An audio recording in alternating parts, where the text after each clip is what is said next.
Hey, it's Grace, and we are back with another week of Year in the Red. Today we're going to be talking about the parable of the lost coin, which is found in Luke chapter 15, verses 8 through 10. A few weeks ago we read about the parable of the lost sheep, and that's really, the lost coin is really following straight up with the parable of the lost sheep. So I'm going to read verses 1 and 2 just to refresh our memories, then we'll get into verse 8. Now the tax collectors and sinners were all drawing near to him, and the Pharisees and the scribes grumbled, saying, "This man receives sinners and eats with them." Or, what woman, having 10 silver coins, if she loses one coin, does not light a lamp and sweep the house and seek diligently until she finds it? And when she has found it, she calls together her friends and neighbors, saying, "Rejoice with me, for I have found the coin that I had lost." Just so, I tell you, there is joy before the angels of God over one sinner who repents.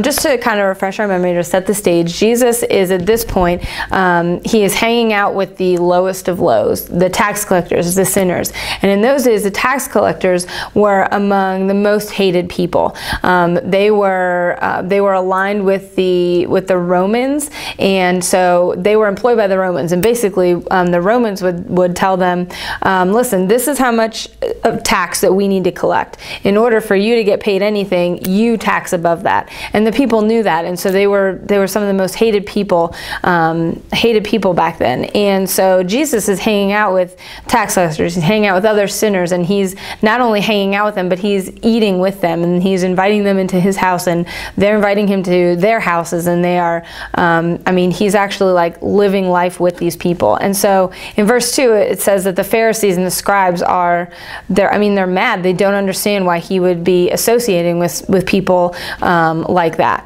And so at this point, Jesus is talking to the Pharisees. It says that he is telling them these parables. So he's speaking to them, and he's kind of trying to explain why he is doing what he's doing, and why he's hanging out with these people. And so, you know, we've talked about the parable of the lost sheep. He immediately follows that up with the parable of the lost coin. And so he's talking about this woman who, you know, she has 10 coins and she loses one, and she's diligent. She searches the whole house. She puts a light on, and she searches her house until she can find that coin. And when she finds that coin, she doesn't just, you know, celebrate by herself, but she asks her friends and her neighbors, and she says, you know, will you celebrate with me because I have found this lost coin? And so one of the things that I think about when I've read this, and as I've read it, you know, to prepare for you guys, is there's two things actually. This parable for me is twofold, and number one, it's telling me that I am supposed to be like Jesus in this area, and I need to be, you know, kind of I need to be reaching down and out to those people that, you know, the rest of the world kind of forgets, or the rest of the world hates, and we're all called to do that. And so the second thing there is that we need to be telling other people who question why we're doing that. Well, we tell them it's because God is seeking diligently after them. And if we're going to, I mean, Jesus is kind of using this woman as an example of the love that God shows for us.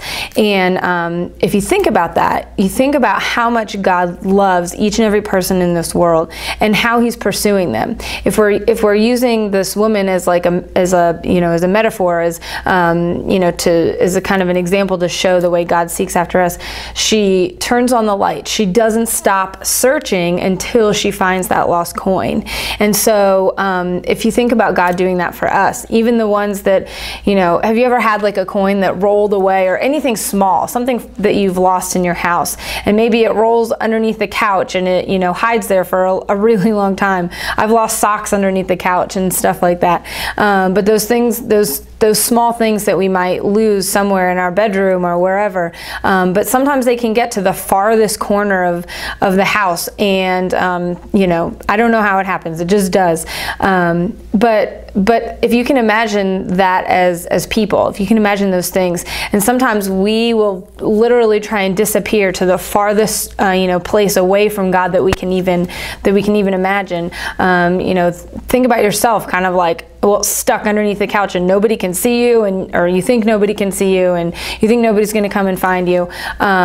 And God is, I mean, he's seeking diligently after us, and he's not stopping until he finds us.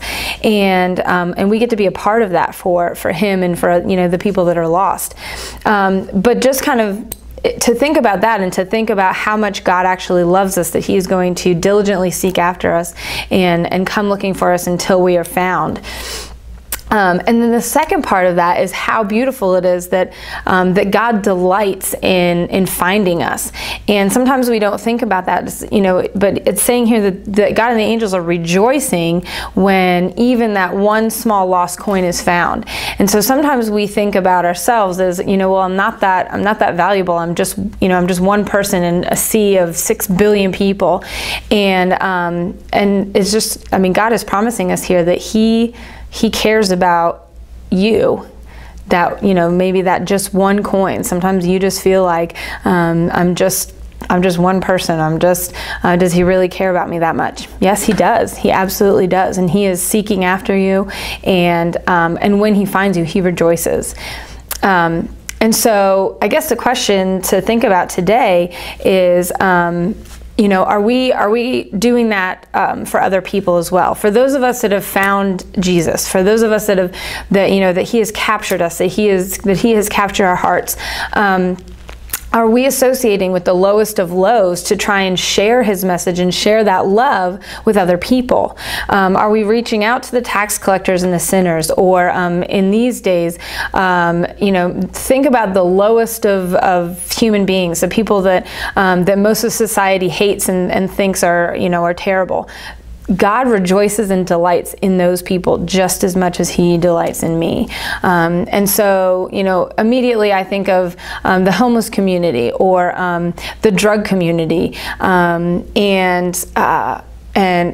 atheists, Muslims. I mean, I'm thinking of all these people that we are maybe like afraid of, or we're afraid of reaching. But those are the people that, I mean, God delights and absolutely rejoices when they are found, when they find him. And so just kind of ask yourself that question. Are you spending time with the people that are down and out? And if you are you sharing Jesus's message with them, or are you just associating yourselves with them?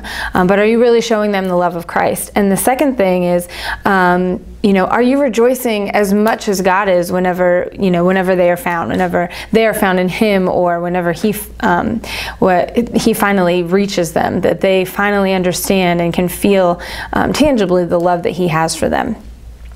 And just something to think about is, can you imagine, you know, what God looks like, or what he sounds like, or what he does when he rejoices and delights in us? If he's in heaven, you know, rejoicing, that's pretty powerful. And I mean, I know what it looks like when I rejoice and when I'm joyful, but I don't know what it looks like when God does, because I imagine that's a very mighty, powerful thing. So just understand, for you guys, that God delights in you, and he rejoices when you have finally found him, when he finally reaches you and can capture you, and that makes him, that makes him joyful. And so in his effort to just call all of his people back to him, just imagine how much rejoicing he does when the lowest of lows finally reaches him and finally opens their heart to what he has for them. Such a cool thing to be a part of, and such a cool thing to be able to rejoice with God, with the angels, over the simplest one small little coin, finally making it back to Jesus. So, you know, think about that. Go ahead and share your thoughts. Talk amongst your small group if you're doing that, and we will see you next week.